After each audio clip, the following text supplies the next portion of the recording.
is something happening right now that you cannot see, not because it is hidden from you, but because it does not need your eyes to be real. It does not need your understanding, your effort, or even your awareness.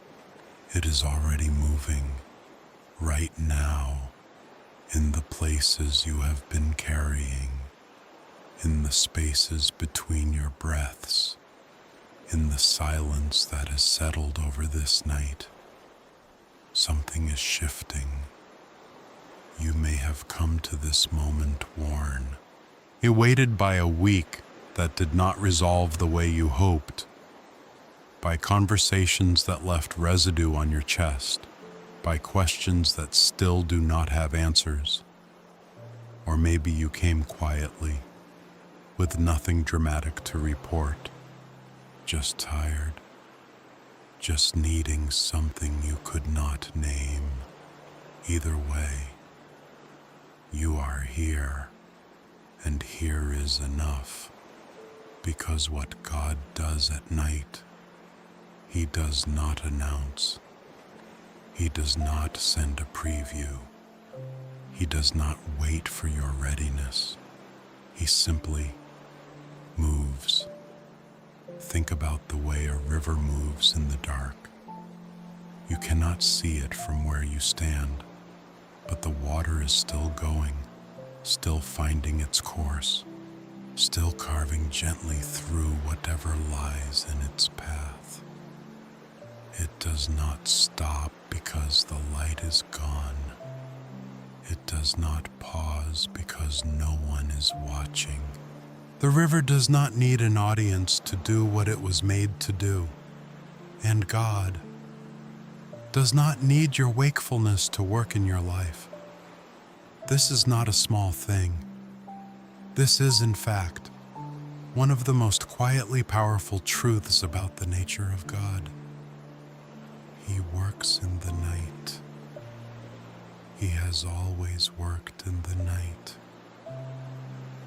There is a man in the book of Genesis whose name you know, Jacob. You know the version of him that is complicated, the younger son who took what was not his, who ran from the consequences of his own hands, who spent years building a life out of what he could grab and scheme and hold. But there is a night in Jacob's story that most people move through too quickly. A night when he was alone. He had sent everyone ahead. His wives, his children, his livestock, everything he had gathered.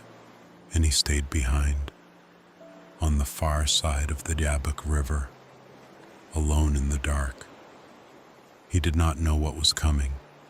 He thought he was just waiting, maybe resting, maybe steeling himself for what morning would bring. But the night had other plans.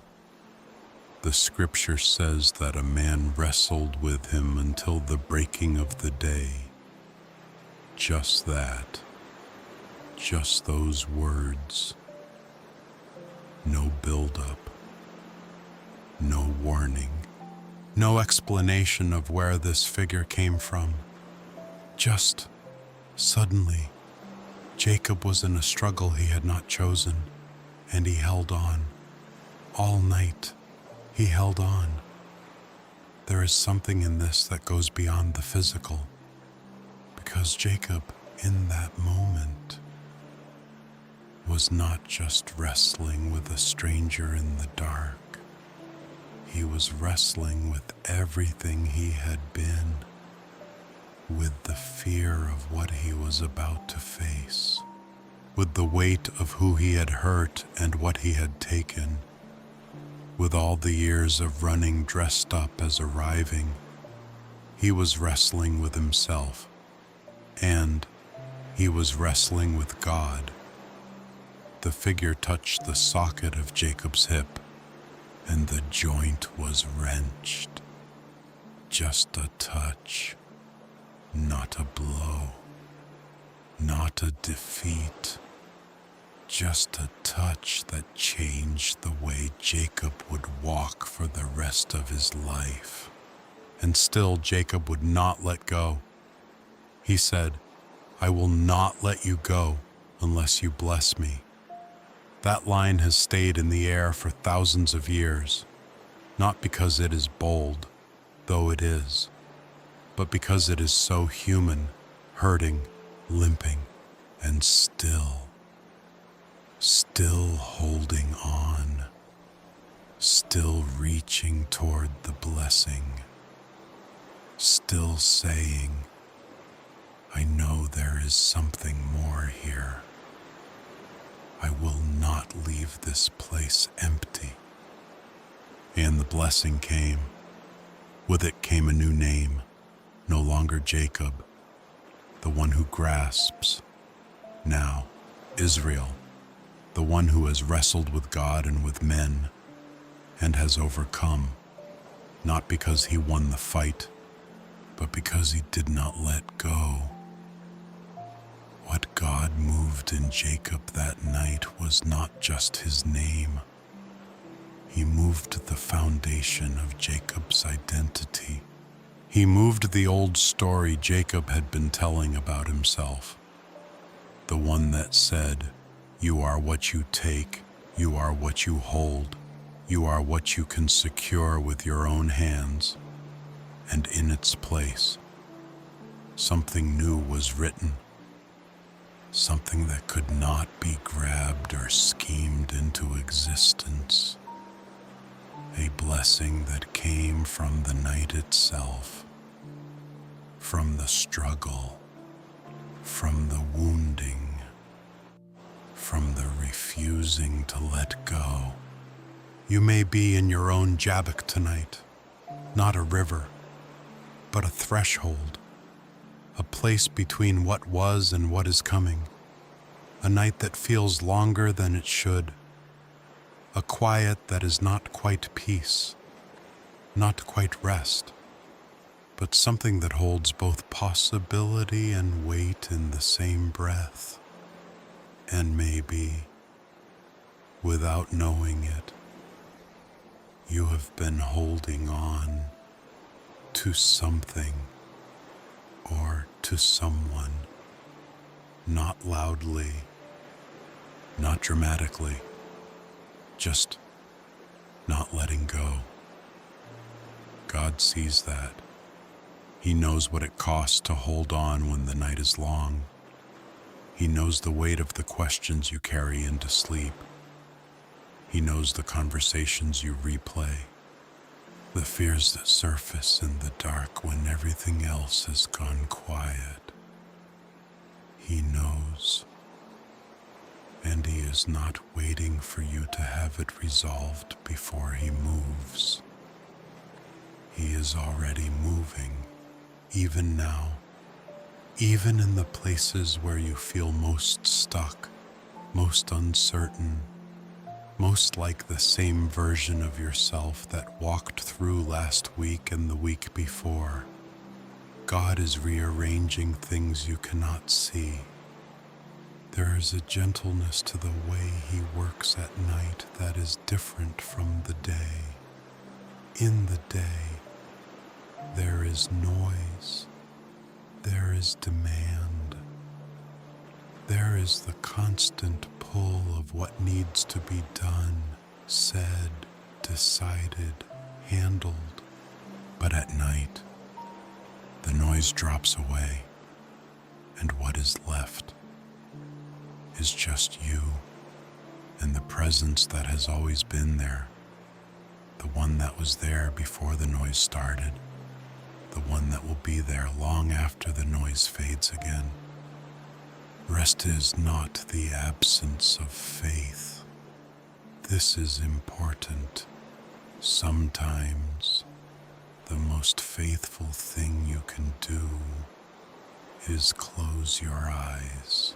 Not because you have given up, not because you have stopped caring about what matters to you, but because you have decided, even for this night, to trust that God can carry what you are setting down, that He can hold what you cannot keep your hands on through sleep, that the things you love, the people you are concerned for, the situations that still have no resolution, they do not fall apart simply because you are no longer awake to watch them.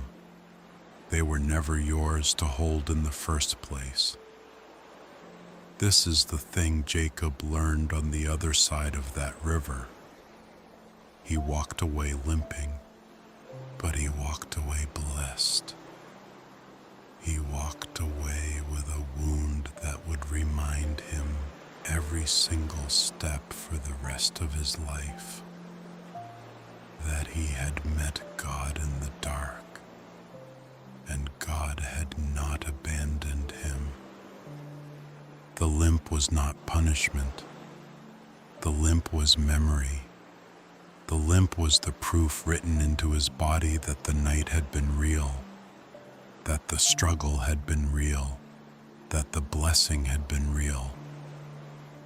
Some of what you carry tonight is your own version of that limp, not failure. Evidence that you have been in hard places and you are still here. Evidence that you have held on, even when the holding was difficult. Evidence that the nights of your life have not been empty, even the ones that felt the most like silence. God was in those nights. He was in all of them. Let the weight of that settle over you now, not as a thought to analyze, not as a truth to study. Just let it rest on you like a hand on a shoulder, like warmth that does not ask you to do anything with it. God is moving tonight in your family, even the parts of it that feel fractured, in your body, even in the places that carry weariness or pain, in your mind, even in the thoughts that circle and do not easily settle, in your future, even the parts that are still entirely dark to you. He is not waiting for morning. He is working now, in the quiet, in the dark, in the space that opens up when the day finally lets go. You do not have to monitor this. You do not have to stay awake to make sure it is happening. You do not have to hold your breath or guard the process or check to see if it is still going. It is going. He is faithful, not because you are watching, but because He is who He is. And who He is does not change when you close your eyes. There is a passage in Psalms that holds this truth without decoration. He grants sleep to those He loves, not as a reward for doing enough, not as a gift for the ones who have it all together, but as a simple, tender act of provision. He gives sleep to His beloved and beloved. That is you, not because of what you did today or what you will do tomorrow, but because of who He decided you were before any of it began. Let that word find you where you are, beloved, not managed, not tolerated, not evaluated. Beloved, there is nothing you need to earn tonight. There is nothing you need to fix before morning. There is no version of yourself you need to become before you are allowed to rest. The rest is already here. The permission is already given. The presence is already in this room, in this breath, in this moment that is asking nothing of you except to receive it. Jacob woke up on the other side of the river, changed, marked, blessed. He had not planned for any of it. He had gone to that place simply because the night required him to stop moving, and in the stopping, God met him, not in the striving, not in the scheming, not in the doing, in the stopping. This is your stopping place, right here, right now. This quiet space between the day that is ending and the tomorrow that has not yet arrived. This is where God meets you, not in your best moment, not in your most prepared state. Here, exactly here, in the ordinary holiness of a night that is willing to hold you while you rest. Let your breathing slow. There is no rush. The night is long enough. There is space here. Space to let go of the things your hands have been holding all day. Space to let the thoughts that have been circling begin to drift. Space to stop constructing. Stop managing. Stop trying to stay one step ahead of whatever it is that worries you. God is one step ahead. God is 10,000 steps ahead, and He is also right here.